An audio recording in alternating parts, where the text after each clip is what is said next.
Welcome back to our Coffee Key Tea with Sunny D. Nice mug. Erica made me this mug.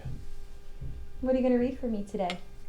So today we're reading, this is called The Pocket, Pema Chodron. It's Brief readings by Pema. brief readings by Pema, thank you. Well put. Well put. Alright, just do the honors. We're just going to do a random page and talk about it. Ooh, okay. This is number 67. Obstacles can become our teachers. Oh, good one. That's the title. Let's read.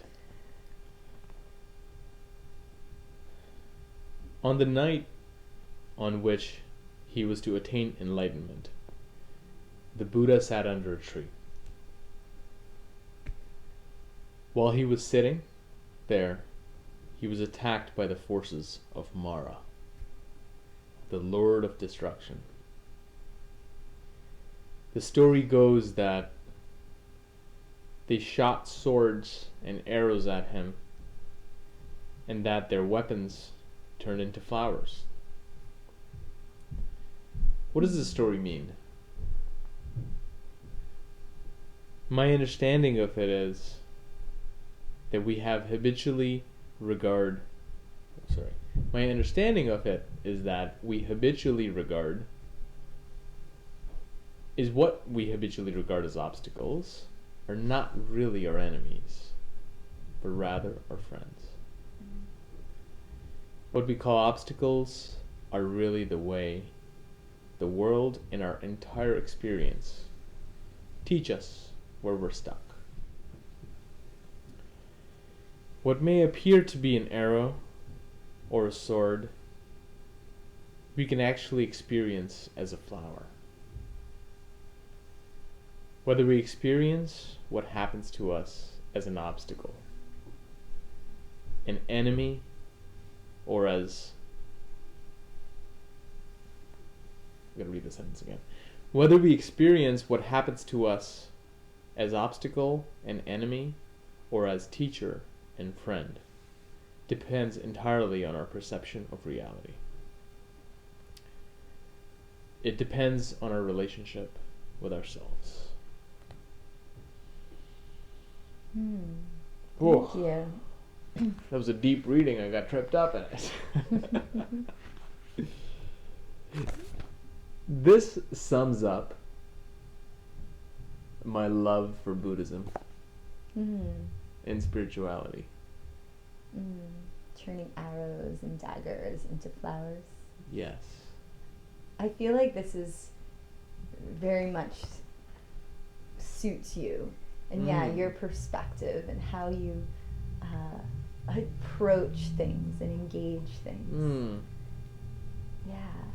And it reminds me a lot of this time, this year, COVID. Oh, and yes. And, what we're feeling, and then ultimately what the results and possibly benefits of all of this will be. How it feels now, and then what we'll see looking back. Yeah, some way or another in our society, for me, I tend to get, in my just whole life, I tend to just naturally come to obstacles and just be like, oh, another obstacle. Oh, another challenge. I think that's like the natural reaction to it. But I feel like this teaching just totally changes the paradigm. It's like, oh, every time there's an obstacle and every time there's something that's we didn't plan, we can see it as an opportunity. We can see it as a way to grow. And I know this can also sound a bit like a cliche, because if people are like use obstacles as opportunities, but it really, I remember Eckhart Tolle in one of his books, he really talks about transmuting pain. That's where, like, it's also kind of similar to the concept of the alchemist. Mm-hmm. where he takes raw materials and turns them into gold. Yeah. Um, Yeah. And we were talking yesterday that's about beautiful. the Tonglen practice Mm. as well as another Buddhist practice of giving and receiving. Mm. And it's a real transmuting practice, Mm. kind of layered on top of our heart practices, our loving kindness practices. Yeah. Yeah.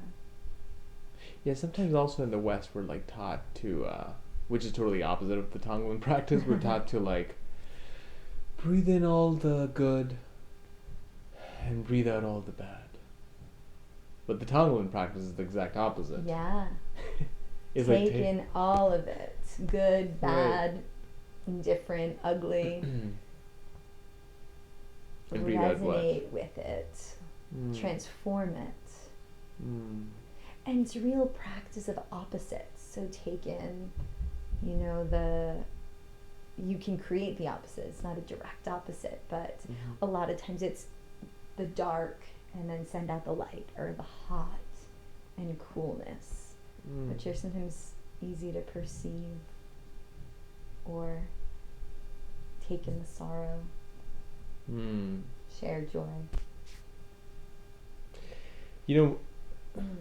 Can I share actually one of my biggest realizations in the last, give or take, 5 years, 10 years? Sure. I realized how much capacity our hearts have.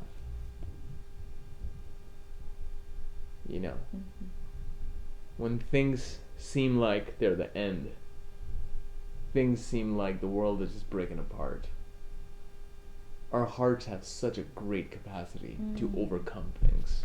Yeah. And to not just overcome, to just kind of put them aside and jump over them, but to take them in and embrace them and be with them and move on, but move with them, into a new life.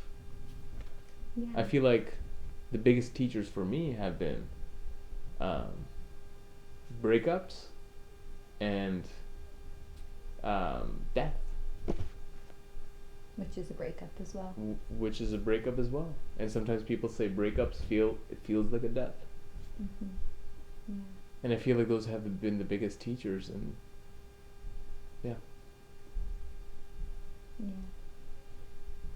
Yeah, the heart has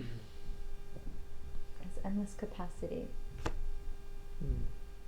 And I like to think of, in practice, oftentimes how the heart beats for us. Like, we don't have to do anything to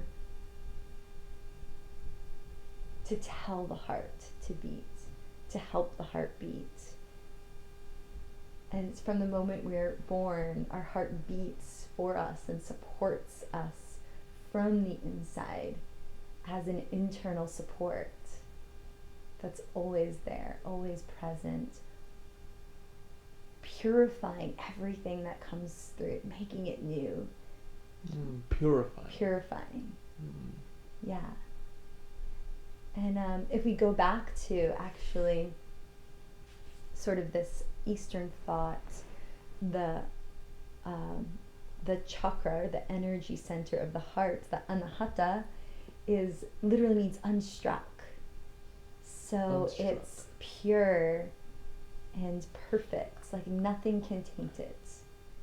And it's physiologically like that too. Everything comes through it, and it purifies everything. And like you're saying, kind of emotionally, it has that endless capacity. Yeah, as well. It's beautiful. Let's be grateful for our hearts. I'm so grateful. And let our hearts be. And let things be. And be with them. As they are. Anything else? That was a great reading. Thank you, Pema. Thank you very much for listening. See you guys another time. Have a great weekend.